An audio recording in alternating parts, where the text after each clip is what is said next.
Voilà un cas concret d'utilisation d'une application ScreenPad. Alors, vous avez été sur le store de Microsoft et vous avez déjà téléchargé ScreenPad Online Video Player. Vous avez ici toute la marche à suivre pour pouvoir l'utiliser. Il faut tout simplement disposer de Chrome et de l'extension ScreenPad qui va permettre tout simplement de communiquer avec celui-ci pour pouvoir piloter les vidéos sur YouTube.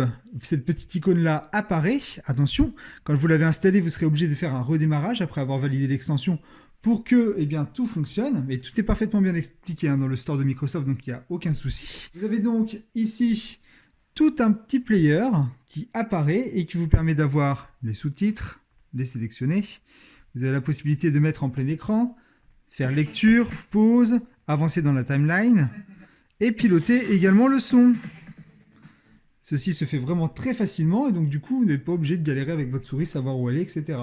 Je trouve que c'est un petit raccourci qui est plutôt sympa et ça démontre les possibilités qu'offre le ScreenPad avec des interactions comme Google Chrome par exemple, ce qui est plutôt malin. Si vous ne voulez pas l'utiliser, il suffit simplement d'appuyer sur la croix et de retrouver votre souris classique. Et là, vous y allez. Donc c'est un petit peu plus contraignant que d'avoir directement les touches sur lesquelles on peut appuyer. Donc voilà un petit cas pratique de ce que l'on peut faire avec le ScreenPad. Alors ça paraît anodin comme ça, mais ça peut faciliter un petit peu les choses.